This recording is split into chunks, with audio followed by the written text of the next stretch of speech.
What's up, everybody? It's Alex from Heavy New York, invading California for Namm 2020, and our first guest is Austin of Lorna Shore. Thank you so much for being here today, man. Hey, I'm happy to be here. Yeah. Wouldn't want to be anywhere else right now. Exactly. So the newest record, Immortal, is absolutely kick-ass. Do you want to talk about like how the making of this record was, like the recording for it, how the songwriting was, and everything like that? I mean, it was a long process just with like losing the vocalist and just like kind of sitting at home with like not really knowing who was going to premiere on the song. So we kind of just dove into the music a little extra just because there was no other influences for us to really think about other than making it musically perfect to our standards. And then we never really worked with Joshua Schroeder on a record before, so we knew he was a good producer, so we didn't really like structure everything perfectly. We just kind of left it open so when we show up to the studio we can have things to work together on, and pretty much just like dove into just working on better structure when we got there and not like concreting a lot of ideas before we went in, and it made it just more natural because a lot of ideas that we had, that like the song Immortal, we wrote completely in the studio. That turned out to be one of the better songs on the record. And then, you know, throughout the record, as people hear, they'll hear that like we took a step back from a lot of the heavy stuff and kind of did more of like just more of like an atmospheric Ballads? Yeah, some more ballad approach, like bigger, like European style, black metal, big riffs, Yeah.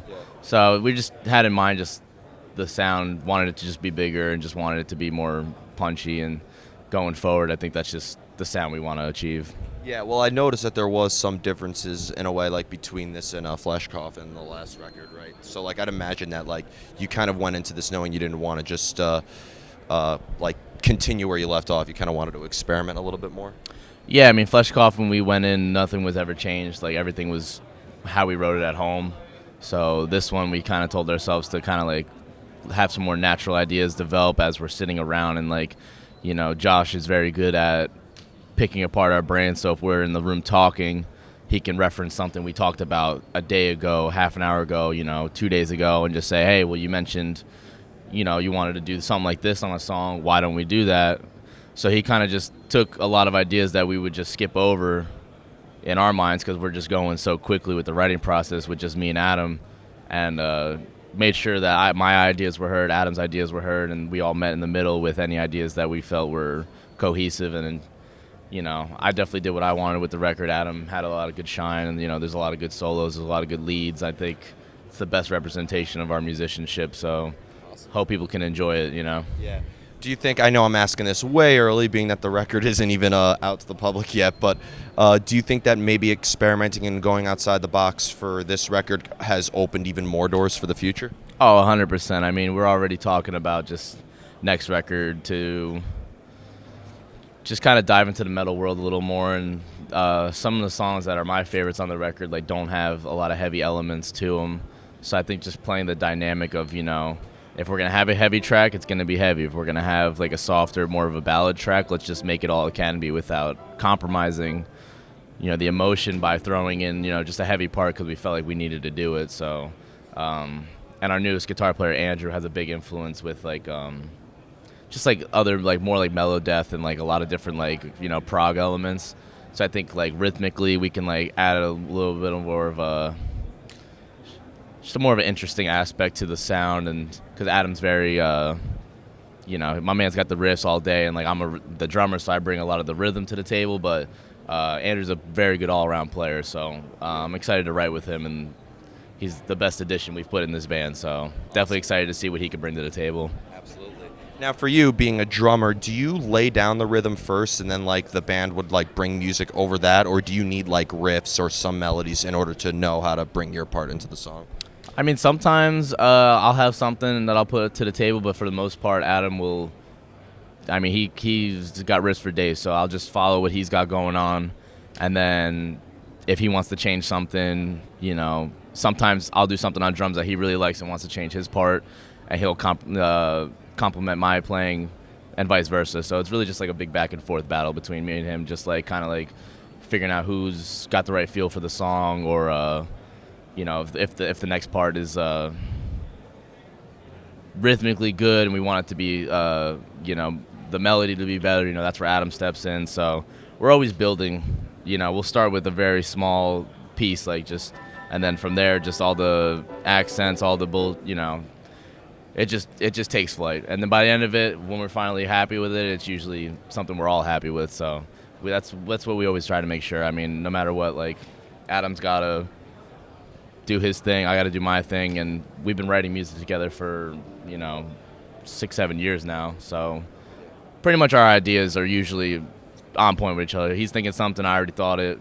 It's already ready to go. So just having a good producer who can have us hash out ideas so fast helps the process of writing in the studio, because sometimes it takes a while to build those parts. But Josh is he's such a maniac behind the computer. We can build an idea in 10 minutes and chuck it away and have a new idea 10 minutes later. So it feels good. Yeah, having a producer, it's like the 5th Beatle, 6th Beatle. If you're in Slipknot, the 11th Beatle or something like that. So. Oh, no, Josh is definitely a member of the band. Is a silent member. I mean, he's doesn't necessarily need to pick up an instrument, but he understands all of us and our instruments. So I think just having him on board brought out the best in everyone.